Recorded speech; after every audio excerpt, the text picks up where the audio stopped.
He said something like, Mike, I hear a lot of I in your story. You're really focused on you. What do you think Kim might be experiencing? Man, that was a tough question, but it was a great question that I really needed to hear. And through a whole bunch more tears that I didn't know that I could possibly still have in me, I had to verbally own the fear, the anger, and the uncertainty that you must have been feeling that day, honey. Welcome to the Blended Family Breakthrough Podcast. We're your hosts, Mike and Kim. We believe in a world where blended families can experience a future full of hope, connection, and peace. That's why we offer tools, strategies, and guidance that move you from a place of confusion and conflict to experiencing a life of confidence and connection. We're so glad you're joining us for authentic and sometimes comical conversations as we cover everything from romance to parenting, and yes, even dealing with that difficult ex. So if you're ready to experience breakthrough in your blended family, you're in the right place. Let's dive in. Hey there, thanks for choosing to be with us today, and thanks to everyone who continues to share feedback through ratings and reviews. Recently, Jackie shared a review on Apple Podcasts saying that this podcast has been so helpful to her and her husband, and she highly recommends it if you're struggling in your blended family. Jackie, thank you for your kind words and for trusting us to support you and your family. We are so grateful. Yes. Now, if you're listening and haven't shared a rating on Spotify or Apple Podcasts yet, please just scroll to the ratings section of your app and click the star rating you feel best represents the value of the show to you. And if you're listening on Apple Podcasts, why not take a moment to share in your own words about the show, just like Jackie did. Yes. You know what? We really appreciate your time and your feedback. Yeah, it really motivates us to keep on keeping on with the podcast. That's absolutely right. You know, one of our family values is authenticity. It's something we've focused on from early in our relationship and has become a core value for us in serving couples through our show and coaching support. It's not always easy to be authentic and vulnerable, but I believe it's one of the main reasons many couples connect with us and we get feedback like what we just shared. So in the spirit of authenticity, I want to share a pivotal point in our blended family journey. There was this moment more than a decade ago in the middle of the night when the kids were all asleep and it was only by the grace of God they weren't awakened. I found myself in a heap on the kitchen floor, unable to control my own sobbing. I was crushed, terrified, and humiliated all at the same time. We'd been arguing that night and fighting for hours, and the anger problem that I had was taking over. I remember throwing the TV remote at the bedroom door, and it burst open with AAA batteries scattering across the hallway. A moment later, I grabbed the water glass from the coffee table, and I threw it at the wall, fully expecting it to shatter, but it didn't. Instead, the rim of the glass embedded itself into the sheetrock, and it just hung there, protruding from the wall. While I was in my tirade, Kim made her way to the upstairs bathroom and locked herself in. It's still difficult and emotional for me to recall this. She was afraid of me, and I don't blame her. Honestly, it was one of the worst moments of my life, and certainly of our marriage. When I realized that my wife, who I dearly love, was so fearful of what would happen next, the emotion overwhelmed me, and I just collapsed. I don't remember much of the rest of the evening, but I do remember the next morning. It was when I really understood that I needed help, and we as a couple needed help too. It was a gut-wrenching turning point for me and for us. Maybe you've had one of those moments, that moment of clarity. Now, your story may not be as intense or even as dramatic as mine, but you found yourself in the moment of realization that you too need some help. Someone to help you sort out all the confusion, the complexities, and the chaos that seems to be swirling around you. And like me, you probably could describe what you want for the future of your marriage and your family, but you might have felt lost in how to get there. Maybe that's how you're feeling right now. Today, I want you to know that there is hope, and getting support along the journey is likely the best effort you'll ever put in. The road to healing was challenging, but I wouldn't trade my journey for anything. Yet, The beginning of my healing process was pretty confusing because I wasn't sure what kind of help I really needed.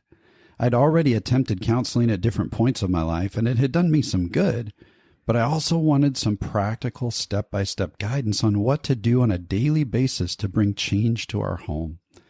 That sounded a little more like coaching to me. At the time, I had no idea what the difference was, and as it turns out, I actually needed both. Honey, thanks for sharing all that. I know that's very emotional for you still. And I remember that night too. And while I'd never want to go through it again, it definitely was a turning point for you and for us. And I'm really thankful it was more of a beginning than an ending for our marriage. So, honey, you woke up the next morning knowing you needed to do something, but not quite sure what to do next. So what did you end up doing? Well, I'd like to say that I just found a great counselor and just got to work. But really, my first move was to call a trusted mentor of mine. He actually dropped everything that morning and met me at a local mall parking lot. And we just sat in his truck as he listened and then asked me some questions. I remember describing all that had transpired. And when I finally got it all out, he said something like, "Mike, I hear a lot of I in your story. You're really focused on you. What do you think Kim might be experiencing?" Man, that was a tough question, but it was a great question that I really needed to hear. And through a whole bunch more tears that I didn't know that I could possibly still have in me, I had to verbally own the fear, the anger, and the uncertainty that you must have been feeling that day, honey.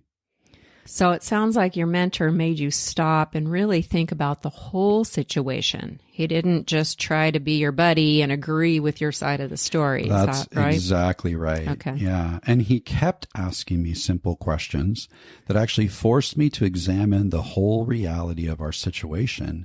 And finally, the clincher at the end, he just simply asked me, "So what do you think you need to do to change all of this?" Now, to me, the only logical conclusion by that point was that I needed to get some ongoing help. So I managed to find a counselor that I trusted and got to work on my own stuff so that I could learn to be the husband and the father that I really wanted to be. And over the coming months, I worked hard in counseling as well as meeting regularly with this mentor of mine, and he continually coached me to take positive steps forward. I really learned a lot about the difference between counseling and coaching through that season. And I'd say one of the critical reasons you and I are here today, united in our marriage and in our mission to help other couples, is centered on the support we both ended up receiving throughout that season from both counselors and coaches. Absolutely. I'd agree with that. And maybe those listening are wondering why we're sharing all of this. It's because we know you've probably hit those moments where you know you need support, but you're just not sure where to turn. So we thought it might be really helpful to unpack some of the differences between counseling and coaching. And that might help you to confidently take a next step towards the type of approach that could bring the most value for your specific current circumstances. We know you don't want to be stuck in difficult moments any longer than you have to. Right. And most of us can get confused about the difference between counseling and coaching. So today we want to talk through this and offer some practical tips that might help determine the right next step for you. Now, you've probably already figured out that we believe that both counseling and coaching bring value. So let's be clear that we're not here to talk you into coaching just because we happen to be coaches. That's right. Often, we end up recommending counseling to couples based on what they're uniquely experiencing.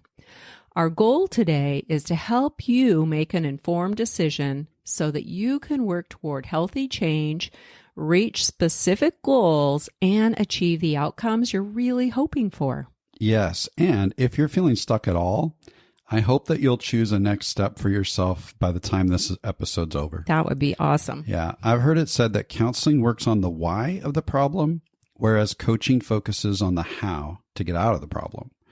They also say that counselors will explore the past while coaches often look to map out the future. Yeah. So let me share a very different personal example of one specific problem I really struggled with in the past and how counseling helped me to uncover the why so that I was able to move forward. It wasn't really blended family related, but it certainly impacted our family time. You see, for many years, I was extremely afraid of snow. Whenever it would snow, I'd have a full-blown panic attack, and I avoided being anywhere near snow. Absolutely. I remember that. Yeah. And it's pretty tough to avoid snow here in the Pacific Northwest. And my fear created a family problem because, honey, you and our kids, you love to go out and play in the snow. Yeah, it's the greatest thing. And all of you wanted me to join in on the fun, but my fear kept me inside the house watching from the window. In fact, I remember the kids throwing snowballs my way and they'd explode up against the glass that I was hiding behind. I'm really glad there were no rocks in those snowballs. Yeah, I know. Yeah, I remember how frustrating that was. Like, we missed out on enjoying something really fun with you. And at the time, you were kind of paralyzed with fear. Yeah, that's a good word, paralyzed. I actually wanted to get out there and play in the snow with you guys, but I just couldn't bring myself to do it. As a result, everyone felt stuck and disappointed and confused. Eventually, I decided to share my fear of snow with my counselor, and surprisingly, she was able to help me get unstuck and actually venture into the backyard when it snowed and even head up the mountain and go sledding with you and the kids. I know, we used to love that. You definitely made amazing progress after meeting with that counselor. So what was the why that the counselor helped you to uncover around this problem, honey? Well, I knew this problem was connected to an incident back in my childhood that was really painful, but I guess I hadn't realized the degree of trauma that I had actually experienced. The counselor listened as I described an incident when I was around 10 years old while we were visiting relatives in Utah. My mom had dropped me and my siblings off at a park with a snow hill during the winter, and she was supposed to come right back, but she never did, and we didn't have proper clothing for snowy weather. Eventually, we had to walk all the way back to my grandma's house, wet and cold, and I just remember that my hands and my feet were numb and just tingling with pain. It was really awful. Okay, so there's this significant childhood experience and a strong memory that's connected to snow that kept getting triggered and created anxiety for you as an adult anytime it snowed here. Right, exactly. And so the counselor helped me to identify the emotions I experienced as a kid, which I don't think I'd ever really explored before. I had just kind of decided that snow was bad. Okay, so you identified those emotions from the past that still connected with you as an adult. Then what? Then the counselor dove deeper, and we eventually discovered that snow wasn't really the underlying issue. The root of my emotional pain revolved around how I felt about my mom during that incident. Yes, physically, I felt cold and tired, but emotionally, I felt abandoned and neglected when my mom didn't come back for us in a timely manner. And then when she finally did arrive back at my grandma's house, she didn't seem to care about the harrowing experience we'd all been through. She kind of glossed over everything with an excuse that made me feel even worse. What was the excuse? Well, she was out shopping, she found a big sale, and she lost track of time. That led me to conclude that bargain shopping was more important to her than me. The plan was she was coming right back in a short while to pick us up from the park, but her lack of follow-through was really, really hurtful. So that definitely starts to uncover the why around your snow problem. What did the counselor do to help you move forward? Well, once I was able to understand that it wasn't the snow itself that I opposed so strongly, it was actually the emotional turmoil connected to my mom whenever it snowed, then I was able to separate those two things. My counselor helped me to understand that back then, 10-year-old Kim couldn't get angry at her mom or tell her how she was feeling, that would not have gone over so well. Right. So instead, I projected all my anger onto the snow and focused on the physical discomfort I experienced rather than the emotional trauma. So even though you were a grown woman in your 40s at that point, you hadn't been able to make that discovery until you did a little work with a counselor. Is that accurate? Yes, that's right. Okay. Then she used several techniques that were very effective in helping me acknowledge and grieve the trauma of that previous childhood experience and also forgive my mom as well. Uncovering the real why around my fear of snow and then addressing it in a healthy way was a game changer for me. Yeah. It was amazing. Absolutely. You know, counselors, their training is around assessing, diagnosing, and treating mental and emotional health concerns. The treatment methods aim to reduce the severity, the frequency, and the duration of a client's symptoms. So for you, honey, it seems like your counseling experience around this particular problem did just that by reframing something that happened in your past. Yes, that's true. And, you know, for me, when I was going through counseling, you know, we've got these two different examples of one seemingly insignificant around the snow, although I'm not saying it wasn't significant for you, and this like major one for me that was highly centered around anger. The overall process was still the same, and we both needed help. Yeah. A few weeks ago, we had Krista St. Germain on the show to talk about grief and trauma, and I really connected with what she shared about how trauma is subjective and unique to each person. My childhood incident with snow may not have been traumatic for someone else. Right. In fact, I don't know if my siblings were impacted by that incident at all. We've never even really talked about it, so maybe it was never a problem for them as adults. But for me, it was a traumatic experience that I needed to unpack and work through with a counselor in order to get unstuck. Yeah. Isn't it interesting how as adults, there are experiences from our past that we can think, oh, that wasn't that big of a deal. Yeah. But often when we experience things as children that we don't understand or can't really put into context, we tend to come into agreement with things that make sense to just our little child brain. So, honey, after being left on that snow hill, you kind of came to the conclusion of, or in agreement with this story that snow was somehow to blame for your pain. The story was that snow made you feel scared and powerless at 10 years old, not your mom's behavior. Yes. And I unconsciously held on to that childish conclusion or belief that snow is hurtful and bad. It's a threat. Well into my adulthood without even realizing the underlying root of my trauma. And so this was a traumatic event for me personally, whether it was a big deal or not. Its impact was significant, and I needed the help of a counselor to focus on my past and uncover the why of my problem. Psychologists and researchers refer to adverse childhood experiences, or ACEs, to determine how specific events tend to influence a person's physical, emotional, and mental health over their lifetime. Let's take a moment to acknowledge the 10 primary ACEs. They are physical abuse, emotional abuse, sexual abuse, physical neglect, emotional neglect, a parental mental illness, a parental or family member substance dependence, incarceration of a parent, parental separation or divorce, and domestic violence. Now, I personally experienced 5 of the 10 ACEs throughout my childhood, and some additional ACEs that also include things like chronic depression or illness, or attempted suicide of a family member, the death of a family member or close friend, financial challenges in the household, being subject to bullying or coercion or discrimination, or being unhoused or frequently moved around, and living through a catastrophic event, things that are outside of people's control. I also experienced a couple of those. And when I understand all of that, it's not surprising that I dealt with such an anger problem earlier in my life and early on in our marriage.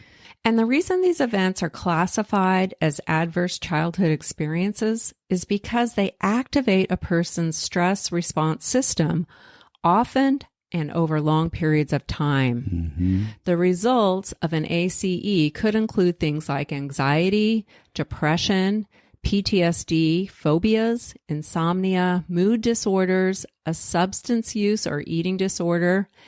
ACEs can impact adults years after the traumatic event happened, and it can impact your health, quality of life, and access to career and educational opportunities.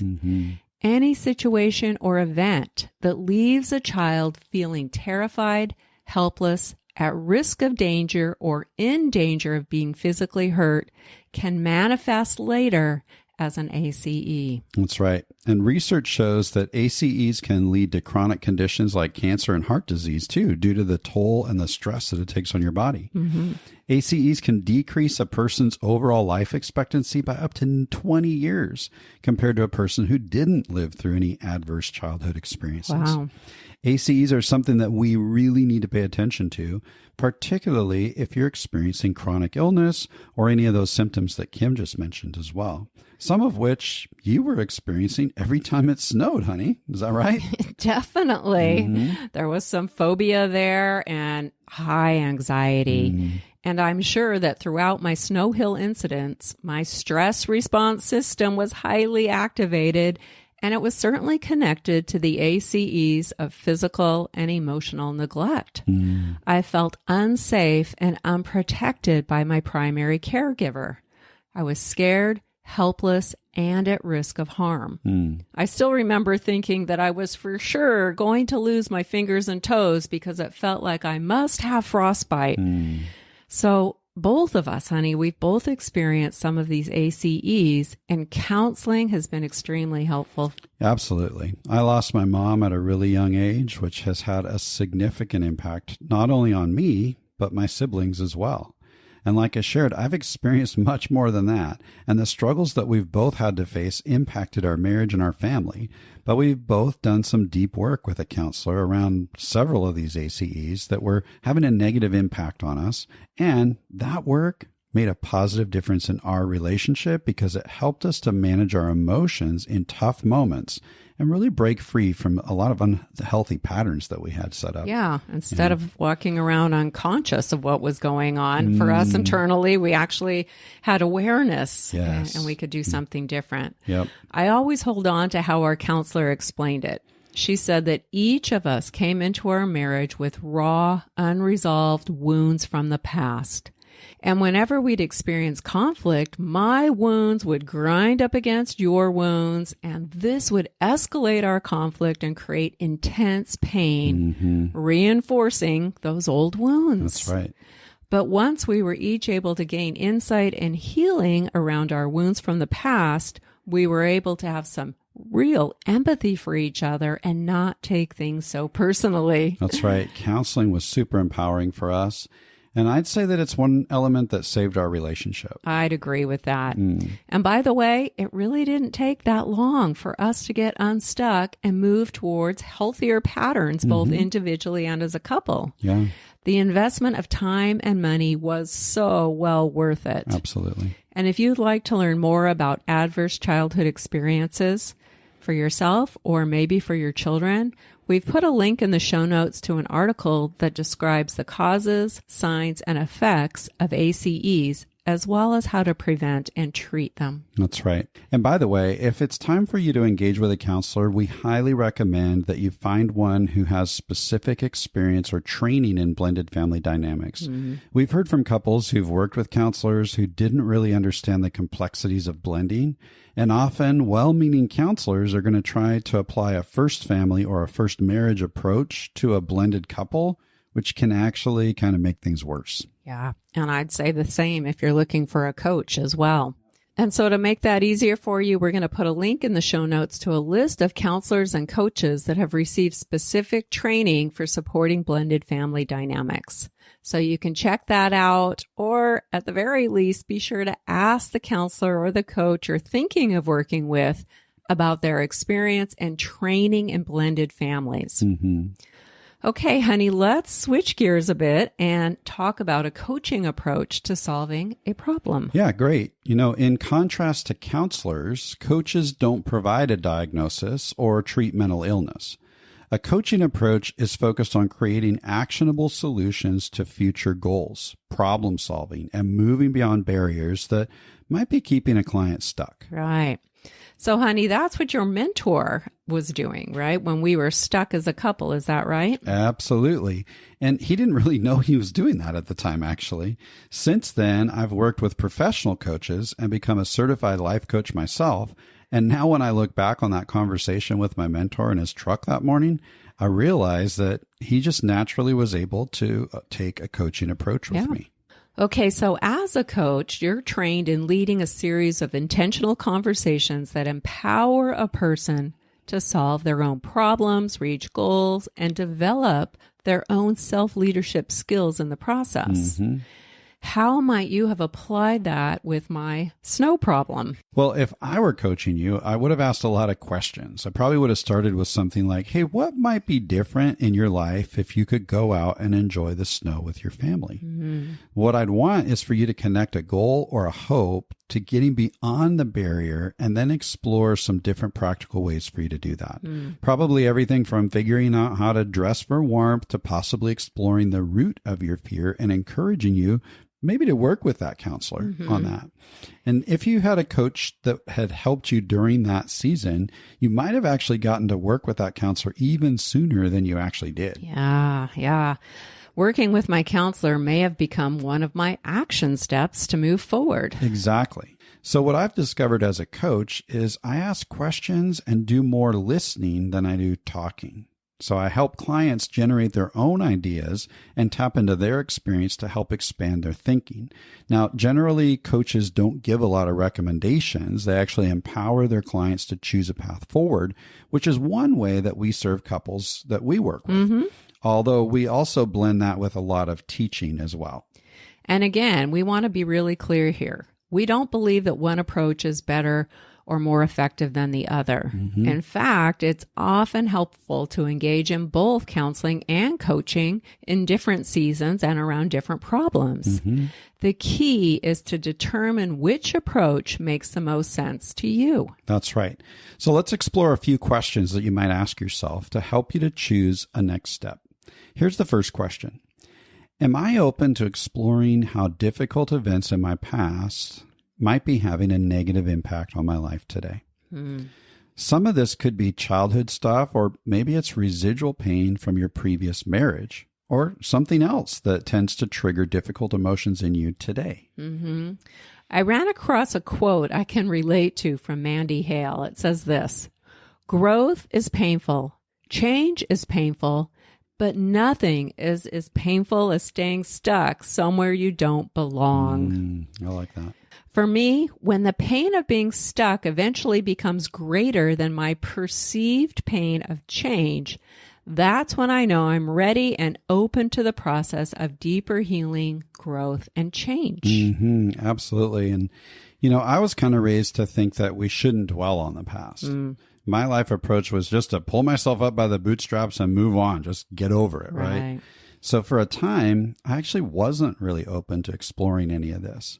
For others, the idea of counseling might create a worry about dishonoring their parents or blaming other people for things that happened in the past. And so we've got to get over those humps. Yeah, sometimes. They say things like, well, I don't want to be a victim. Right. So they never deal with it. And I struggled with some of that for years because even though I felt that my mom had been neglectful through the snow incident, I would never say that she was or is a neglectful parent. That just isn't true. And it wasn't my overall experience of her. However, that doesn't change the truth of what I experienced that day and the impact it had on me. I had to get to a point where I was ready to use my voice and relive what I experienced so that I could put it into perspective and forgive my mom's behavior, which freed me to move forward.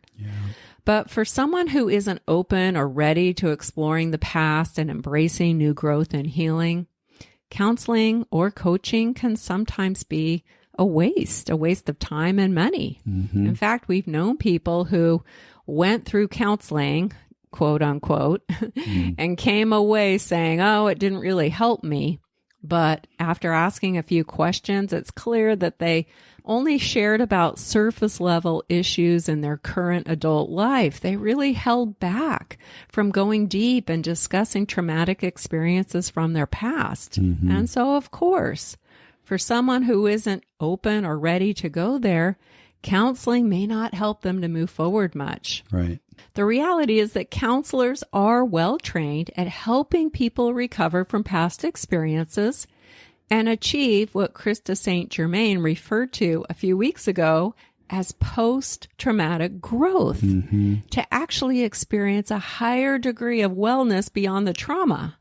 But counselors aren't mind readers. Right. Yep. It takes participation and engagement to be successful. That's right. So if you can answer yes to that first question about being open to exploring, then you might move to the next question. And that is, where in my life do I feel stuck? When you and I were in high conflict, honey, I realized that emotionally and relationally, I was stuck. It was impacting our marriage and my parenting. I knew enough to realize that it was all connected to a deep anger that I felt much of the time, and was aware that I had experienced a high percentage of ACEs all before I was 16 years old. That was a big clue for me that counseling was probably something that I needed. Right. Now, on the flip side, about 10 years ago, I also felt stuck, but that stuckness was in my career. You know, I'd been with a company for almost 2 decades, and when I started there, I was just 22 years old. And even though I felt connected there and I'd learned and grown a lot through my time there, I kind of got to this place where I wondered what else was out there for me. There wasn't anything bad going on with my career, but I just felt like I had a higher calling and I wasn't pursuing it. And it was pretty unsettling for me. Yeah. So I felt kind of stuck because whenever I dreamed about doing something else, I started wrestling with all the unknowns. How do I define what that calling actually is? And what would I pursue if I did leave this career? Or how would I even get started? Or what would this mean for our family, like logistically and particularly financially, right? So my thought process got all tangled up in the unknowns. And so even when I experienced some excitement about dreaming of doing something else, I pretty quickly felt overwhelmed and confused about what in the world it was going to practically look like and how I'd ever get there. Facing those unknowns just felt a bit daunting. So I started meeting with a life coach who calls himself the Calling Coach. His name is Mark. He's actually been a guest here on the show. And with Mark's help, I was able to make sense of all the logistics and really leap into this new career of life coaching. Keith Webb, author of the book, The Coaching Model, says this: coaching is like a quest. It's a journey to discover the unknown. And it's the unknown that makes it an adventure.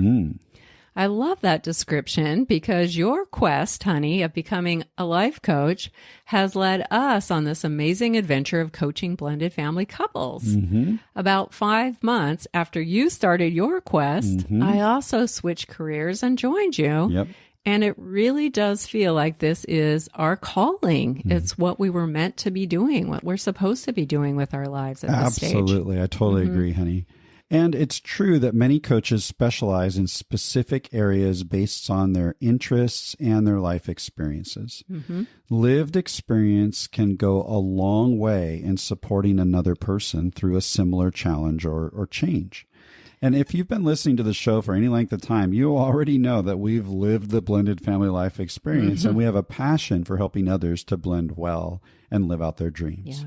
So once you gain a little clarity about where you're stuck, next, you might want to ask the question, well, in order to move forward, do I need some deeper inner healing, or does it feel like I need some practical strategies? And this question will help you to determine whether to try out counseling or coaching.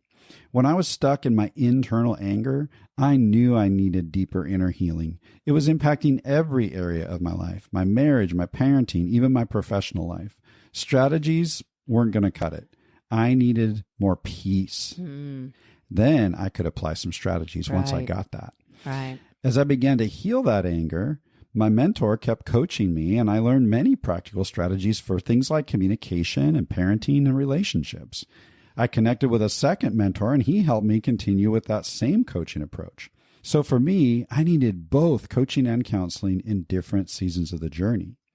So when I answered this question about my deeper healing or practical strategies, I discovered that I needed the deeper healing first, and then I moved towards strategy. That's not necessarily true for everyone. That's right.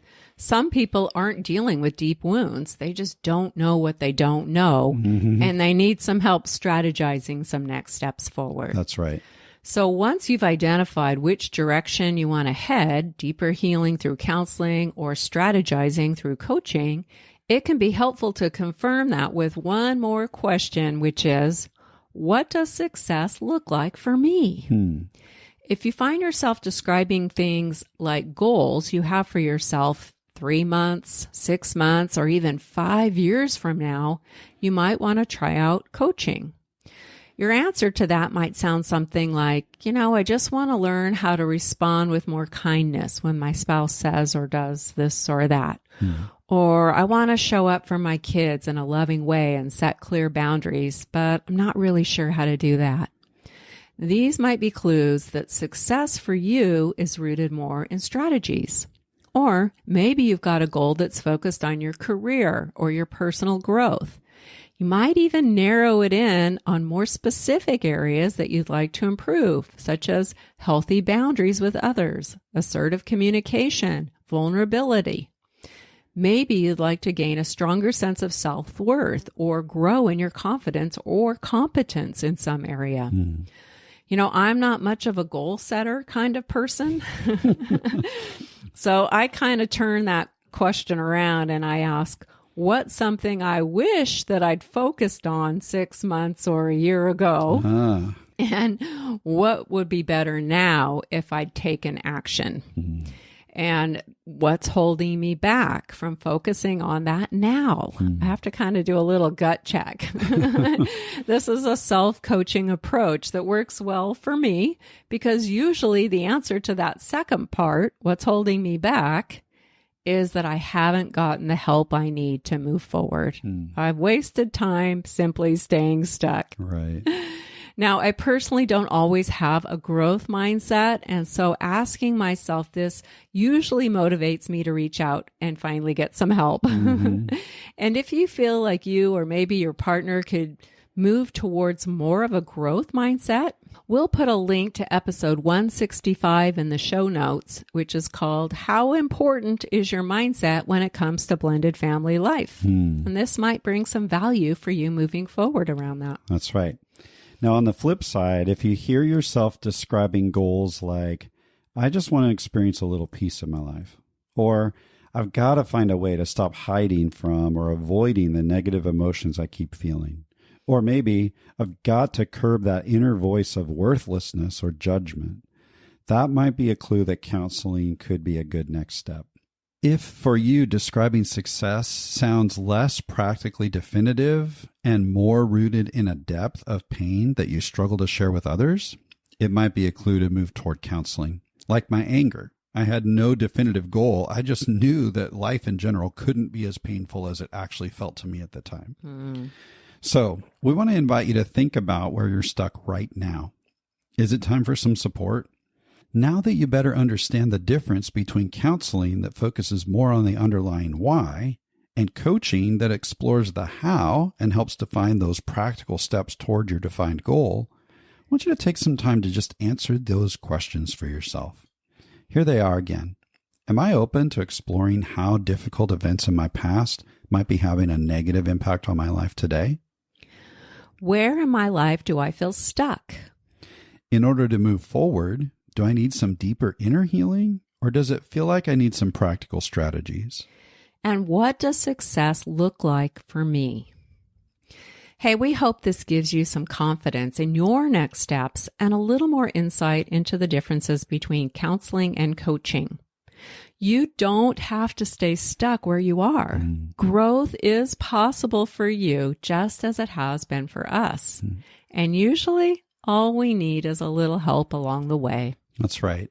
And if you need a little more help choosing your best next step, go ahead and schedule a free initial coaching call with us. It won't cost you anything except about 45 minutes of your time, and we'd be happy to help you to determine the best support that will help you experience the marriage, the family, and the life you really want. Just click the link in the show notes to schedule with us, and we'll look forward to connecting with you soon. And for now, we'll make this episode a wrap. Until next time.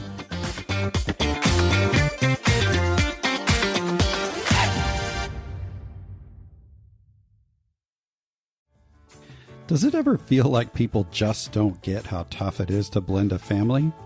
What if you could experience a community that's all about healthy support, guidance, and practical strategies that help you thrive in your blended family? Well, now you can. Blending Together is a supportive community for blended family couples just like you. We've educated and supported hundreds of couples navigating the unique challenges of blended family life. Now we're inviting you to join our community and experience the transformation that awaits you. Blending Together is not just another community. It's a place where you'll find practical, real-life strategies for building unity as a couple, creating more connection as a family, experiencing partnership in parenting, and even dealing with that difficult ex. Blending Together is a safe, growth-focused space where you'll get to connect with us and maybe more importantly, with other blended family couples who truly understand what you're going through. Along the way, you'll discover practical tools, guidance, and hope that empower you to find a future full of confidence and connection. When you join Blending Together, you'll gain access to a variety of resources like our private Facebook group and online learning platform, monthly coaching meetings, monthly Q&As, and you'll even get to vote on the content for our monthly workshops. Blending a family can often leave couples feeling alone or isolated, and quality support can sometimes be expensive and hard to find. That's why we're offering you access to all of this at a super low monthly rate, because every blended family deserves the opportunity to thrive regardless of their budget. So scroll all the way to the bottom of the show notes and click the link to join us in the Blending Together community and meet other couples just like you in our upcoming community meeting. Plus, when you join before the end of the month, you'll gain access to our brand new bonus mini course that will help you make quick headway. Hey, thanks so much for joining us today. We can't wait to meet you inside Blending Together. Just click the link all the way at the bottom of the show notes to get started. We'll see you there.